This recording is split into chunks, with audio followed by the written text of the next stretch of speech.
हुआ गया और इन जगहों का दौरा करना है। आप पहली बार झज्जर में महिला आयोग के नाते झज्जर की हमारी ये पहली विजिट है पिछले 1.25 साल के दौरान, जब से मेरी ज्वाइनिंग हुई है। इसी संदर्भ में हम पूरे हरियाणा के हर ज़िले को विजिट कर रहे हैं। ये हमारा 20वां ज़िला है, 21वां ज़िला है और अब केवल हमारा सिरसा रहता है।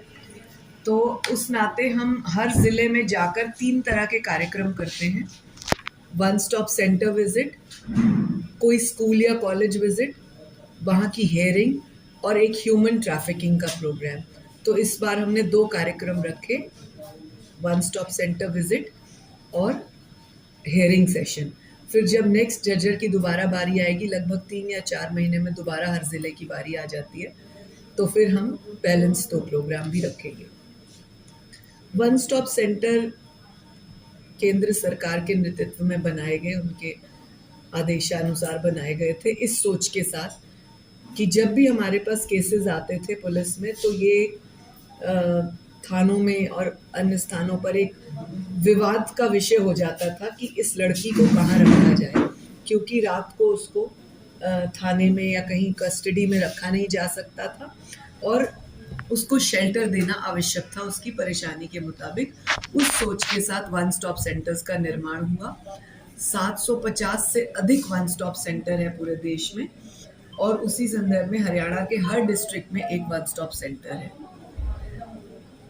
आयोग का ये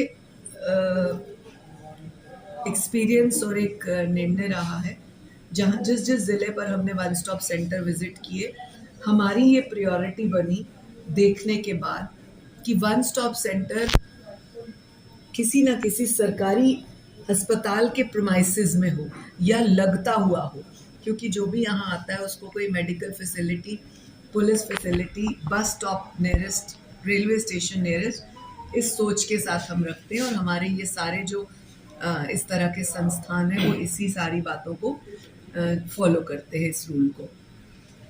जैसे ये रेजिडेंशियल एरिया में है, इसी तरीके से हम रेवाड़ी गए थे, वो भी रेजिडेंशियल एरिया में था। 1-2 और स्थानों पर गए, वो इस तरह से रेजिडेंशियल एरिया में फर्स्ट फ्लोर पे थे। तो हमने वहाँ के डीसी को कह के उनको चेंज कराने की बात कही। इसके लिए भी मैं आज दोबारा इनकी जो फाइल, ऑफिशियल फाइल है, जिसमें हम 250 से 300 गज जगह इनके लिए मांगते हैं कि दी जाए और इनका अलग पैटर्न का वन स्टॉप सेंटर बनाया जाए। सबसे बेहतरीन वन स्टॉप सेंटर फरीदाबाद का है, जिसका नक्शा, जिसका स्थान बड़ा आइडियल है, उसी को फॉलो अप करने का हम सब स्थानों पर कहते हैं। आज वन स्टॉप सेंटर में मैंने रिकॉर्ड जो देखा झज्जर के, उसमें 1000 से लगभग 1100 के करीब टोटल केसेस आए हैं जब से 2019 से खुला है। हर महीने 30-35 की संख्या बताई जा रही है, जो कि बहुत ज़्यादा है। यानी अपराध, चाहे वो घरेलू हिंसा है, चाहे वो साइबर अपराध है, इसके लिए हम जितना एजुकेट कर रहे हैं, कम तो हो रहा है, परंतु बात सामने आ रही है। इस बात का हमें बहुत हर्ष भी है कि जो हम लोगों को एजुकेट करना चाहते थे, वो हमारे सामने बात निकल कर आई। आज जो यहाँ पर रिकॉर्ड मैंने देखा वो अच्छा पाया गया, परंतु हमने कुछ इंस्ट्रक्शंस दी हैं। जैसे कोई भी हमारे पास केस आता है, उसको 3 मंथ्स तक फॉलो अप करना कंपलसरी है और सोशल ग्राउंड्स पे हम 6 महीने तक भी अगर फॉलो अप करते हैं तो बहुत अच्छा रहेगा। इसके अतिरिक्त जितने पुलिस से रिलेटेड केसेस होते हैं, खासतौर से महिला पुलिस से रिलेटेड, जिस थाने से रिलेटेड है, जिस ऑफिसर से रिलेटेड है, कंसर्न उस केस की कौन आईओ रही, उसके साथ tie up one stop centre की अधिकारी का होना 3 महीने तक बहुत आवश्यक है। क्योंकि अक्सर ये शिकायत आती है कि पुलिस अधिकारी ने हमें ठीक से सपोर्ट नहीं किया या किसी तरीके से उसने हमें जो है हेल्प नहीं की।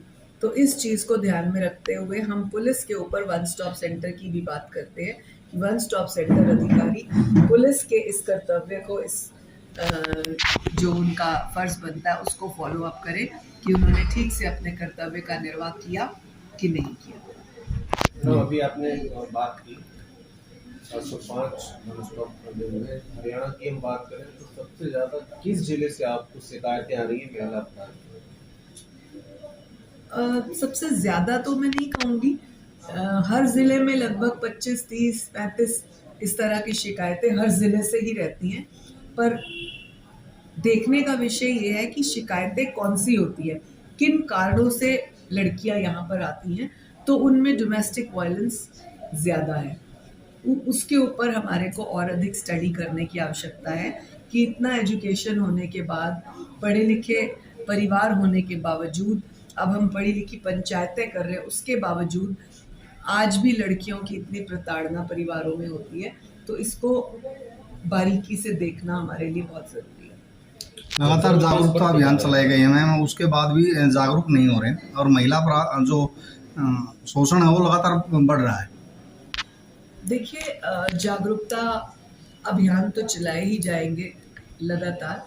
जैसे हम स्कूल कॉलेजेस खोलते हैं और बच्चों को भेजते हैं, तो हम ऐसा नहीं कह सकते कि इस साल हमने बच्चों को भेज दिया, अगले बच्चों को नहीं भेजेंगे। ये तो एक ऐसा फॉलो अप और ऐसा रूटीन होता है कि हर साल उसको कंटिन्यू रखना ही पड़ता है। जैसे बच्चों को रेगुलर स्कूल भेजा जाना चाहिए और भेजा जाता है, उसी प्रकार इस तरह के केसेस को रेगुलर फॉलो अप करना बहुत ज़रूरी है।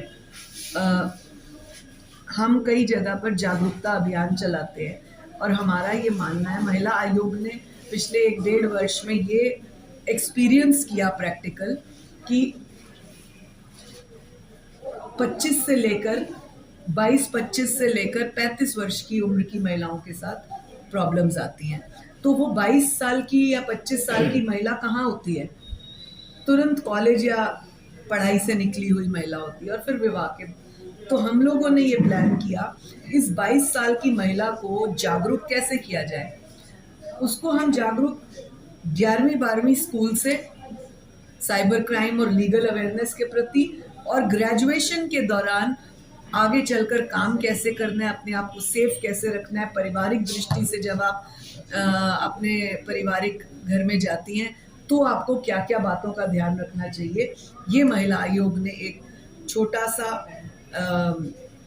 सैंपल बनाया था कि हम इस तरह से स्टार्ट करेंगे तो 12वीं में बताई हुई बात या ग्रेजुएशन में बताई हुई बात 25वें वर्ष में काम आएगी। तो हमारा ये अभियान अच्छा चल रहा है और मैं उम्मीद करती हूँ कि अगर हमने किसी कॉलेज में 500 बेटियों को अगर इस तरह का हमने जो शिक्षा है वो दी है या उसको एजुकेट किया है, तो 500 में से यदि 25 भी फॉलो कर लेती हैं तो मैं ये समझती हूँ कि 50 परिवारों में केस होने से बच जाता है।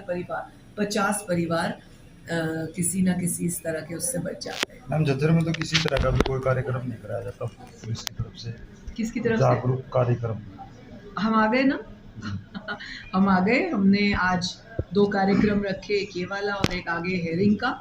आप हेयरिंग सेशन में देखेंगे कि हम किस तरह से केसेस को देखते हैं। अगला झज्जर का हमारा विजिट जब भी रहेगा विद इन अ मंथ और 2 or 3, उसमें हम किसी ना किसी कॉलेज को विजिट करने वाले हैं।